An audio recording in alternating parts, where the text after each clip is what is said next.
Hey, well, welcome back, everybody. We're going to pick up where we left off. Just a reminder of the painting by Romare Bearden that we were looking at. I do keep calling it a painting. I think that's a habit that I have as a painter. It is actually a photo montage, as we defined as a collection of fragments of photographs that are cut or torn or pasted together to create a new image. I do want to make one other correction, too. I think I mentioned that millions of visitors go to the Louvre every day to visit the Mona Lisa. I was one of those millions, but they certainly don't go every day. Every year, it'd probably be a little bit closer. So just caught that. Okay. So Romare Bearden was an American artist, African American artist who studied at New York University. And late in his life, after an experience in World War II, after serving in World War II, he went to Paris to study at the Sorbonne, to study art. He was seeking something a little more human in his experience, he said. But is training necessary, right? It's one of those questions similar to what was brought up by the experience of Duchamp's work, right? Um, is anything art? Is training necessary to become an artist? Is the question we want to start to explore. If we all have the potential to be creative, right? If we do, then is training necessary at all? In the past, training happened through apprenticing of young makers and craftspeople with an older master painter who might be known for having masterful skills at the medium and the material that the apprentice was learning, right? So apprenticeships where artists learned by doing, by working with a master artist, almost exclusively men. Today, artists will learn in art schools or colleges or university, like where I teach in the School of Design. And there are many benefits to training in this way. It can help artists to develop their skills, technical skills. I think even more so, actually, both are equally important.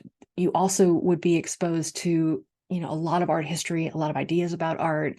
So the sophisticated knowledge that's really related to specializing in the field of art can be gained at a university program. An awareness of the relationships of an artist's work and ideas to art history. So that is something that is one of the benefits too. You develop an awareness of that. I think developing a community is a big bonus of attending school. You're together with other artists who are also interested in similar things that you are, of a similar sensibility, let's say. And so that community is really invaluable for the next stages in an art career, in any art career, any career really. And also networking in the same way. A lot of the students that have come through here as undergraduates, people come and ask me if I know of anybody who would be qualified to teach a course, for example, or paint a mural, for example. So coming through the university with, studying with teachers who are artists themselves and have connections out in the art world, there's a kind of networking that can happen. There's also the networking that happens that is just an exchange of ideas with your peers, right? So that network is really important and inherent to the creative mindset too, right? But it is not always necessary. And so we see in this example of Alana's drawing of her grandmother when she was 3 years old, that there is an innate sense of creativity. Children have an intuitive sense of composition. We all do as children, right? The way the parts relate to the whole, we can think about composition in that way to give a little bit of a definition, right? So in this drawing, all the circular forms of different sizes and relationships and sort of distances from each other that look like eyes and a nose and earrings, right? Or the head of the grandmother. Look at the gestural mark making, the use of green, the use of brown, all of that intuitive choices about the use of the materials coming from a place of imagination rather than placing an emphasis on representing something realistic in any way at all. So this is a symbolic drawing, or another way of saying that, a drawing that symbolizes a sort of an internal conception or an internal sense of who her grandmother was rather than a realistic depiction. It's an image in the mind that comes out on the page in these symbolic forms, right? It's creative, it's expression, it's got all of the qualities. So we know that children have this inherent capacity up until about age 6. Recent studies show that children begin to doubt their creativity, though, around the age of 9, 9 or 10. But adults who go out into the world, whether they're artists or CEOs, right? Creativity in either case, they're able to sustain that mindset, that creative mind thinking, problem solving into adulthood. And that's important. So we want to begin to ask the question about why is that? Why is that? When and why and how does that inherent creativity, freedom of expression start to change? What are the reasons, do you think, are behind that? Is that your experience? Okay. But just to see that we have some examples of artists who have actually not gone to school. We're looking at one of the best known and largest pieces of outsider art in the United States. So outsider art is one type of artwork that is made by a self-taught, supposedly naive, used to be called naive artists. Not so much anymore, but you may come across that term. So outsider art is made by self-taught artists with typically little or no connection to the conventions of art worlds.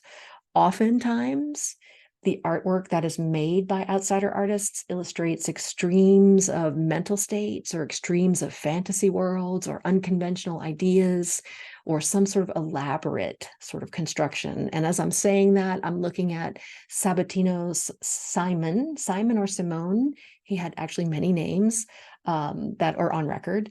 Sabatino Simon Rodia. Hopefully I got that right that time. I'm going to pause and take that one more time. Okay. Sabatino Simón Rodilla. The title of the work is, he named the piece Nuestro Pueblo, our town. It's also commonly known as the Watts Towers in Los Angeles. Rodilla is an example of an artist who visualizes new possibilities out of ordinary materials. The spirit of experimentation in this work is incredible. Finding new purposes for cast off and disused materials and turning it into something fantastic, huge in scale, and incredibly complex. This work is 100 feet tall. It was built on his own property, his own neighborhood. He built this alone with no special equipment and no predetermined design or plan. He wasn't following a plan or a list of steps. It happened in the moment in response to what came before, right? For the complexity that it is, think about that. He built them by hand, which is also part of the incredible nature of this piece of work. That means that the towers were built with no power tools, with no rivets, no welds, and no bolts. But the sculpture does have an armature that was constructed out of his own concoction of cement and wire mesh. And so that's what's holding up those larger structures. He used found pieces of scrap rebar, a building material of metal. He used railroad tires as a vise to bend those things by hand, if you can imagine. So incredibly resourceful. They're decorated with found objects. So if you look at the wall detail in the center of your slide, there is one section of that wall. All of the wall has tile-looking pieces of color that are inserted into it. Much of that is cast off tile from a local pottery company, broken pieces that couldn't be used in any other way. He used them to create these patterns and colors. In the section above the tiled section, that it looks like just kind of a brownish clay color, it has impressions in it. Those look like they might be carvings, but they're actually tools that have been pressed into the cement and then dried to show a kind of a relief look. Very resourceful use, inventive and imaginative use of those materials, and it creates a beautiful, almost classic looking pattern, doesn't it? In the image of the detail of the doorway, do you see those green circular forms that line the arch or follow the columns? Those are Coke bottles or Sprite bottles, 7-Up bottles. There are also milk of magnesia bottles, if anybody remembers what those are or used to be out in the world. I remember seeing them in my grandmother's medicine cabinet. I think they were a blue color. So we may not have those anymore, but they are forever memorialized as decorative elements and embellishments in Rodia's doorway here. He called the towers Nuestro Pueblo, our town in Spanish. So there was some sort of participation by the children of the neighborhood. This structure is now in the National Register of Historic Places in Los Angeles. Another example of an artist who is self-taught is another category is folk artists. So in contrast to the outsider artist, the folk artists are part of established traditions of either a theme or a style or craftsmanship. So your book mentions fiber arts. There's also basketry and weaving. There's an example in your book of a retablo painting in Mexico and in the American Southwest. Those paintings were made to give thanks to God, and they generally depict a salvation. I wanted to show you an artist not in the book because she's someone who is of our own area, a local artist within our own region of the country. And so we're going to talk a little bit about Clementine Hunter and her painting Wash Day, made in 1979. Look at the dates that she was alive, y'all, 1887 to 1998. She lived and worked most of her life on the Melrose Plantation near Natchitoches, Louisiana. She did not start painting until the 1940s when she was already a grandmother. Her first painting, which was painted on a window shade using paints left behind by a plantation visitor, depicts a baptism in Cane River. Hunter painted at night after working all day in the plantation house. She used whatever surfaces she could find, drawing and painting on canvas, on wood, on gourds, on paper, snuff boxes, wine bottles, iron pots, cutting boards, and plastic milk jugs. All of the above, anything she could find.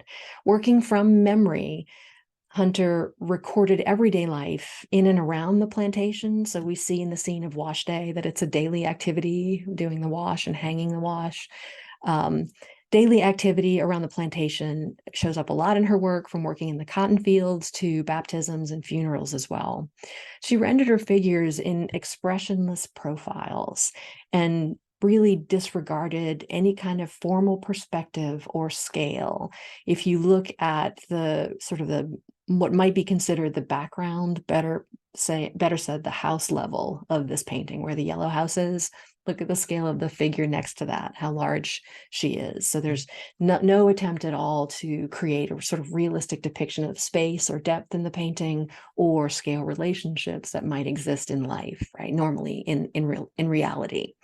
Though she first exhibited in 1949, Hunter didn't really garner public attention until the 1970s, when both the Museum of American Folk Art in New York and the Los Angeles County Museum of Art exhibited her paintings. Sarah May Albritton is another local, if you will. Sarah May Drayton Albritton was a self-taught African-American artist based in Ruston, Louisiana. She painted stories from her life in the state's north central hill country, along with visionary symbolic representations of her Christian beliefs. She was also known for her storytelling and her culinary arts. She had a restaurant called Sarah's Kitchen. She took part in food festivals and presentations at state and national folklife festivals. Her narrative paintings represent childhood difficulties and escapades, religious traditions, and her beliefs concerning Judgment Day, heaven and hell, angels, and also depictions of contemporary events. And we can see all of that at play in the painting that she's standing in front of in the photograph. The smile on her face and the warmth of her face makes me really wish I'd had the chance to meet her. And I do know people who did have that opportunity. She passed away recently. I want to just point out one thing, that the house in the image with all the angels on the roof and in the sky, take a look at that house. Look a little further into the background. There is a little bit of depth in this painting compared to Clementine Hunter's work that we just looked at, right? The depth that's created by some overlap there.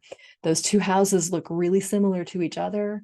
And then if we look beyond the painting to the house that's in the background of this photograph, it seems to be that those are all three the same place. I love this photograph for a lot of reasons. The warmth of her smile is certainly one of those. Okay, so we are 15 minutes in, everybody. And what I'm going to do is ask you to take a minute to write down these questions, or you can come back to them and look at them later. The question that we're going to ponder is whether or not creativity is important today. How might the traits of creativity be important in your life? So remember, those are listed in your book. We've talked about them a lot in the previous few slides. You can go back and research those if you need a refresher.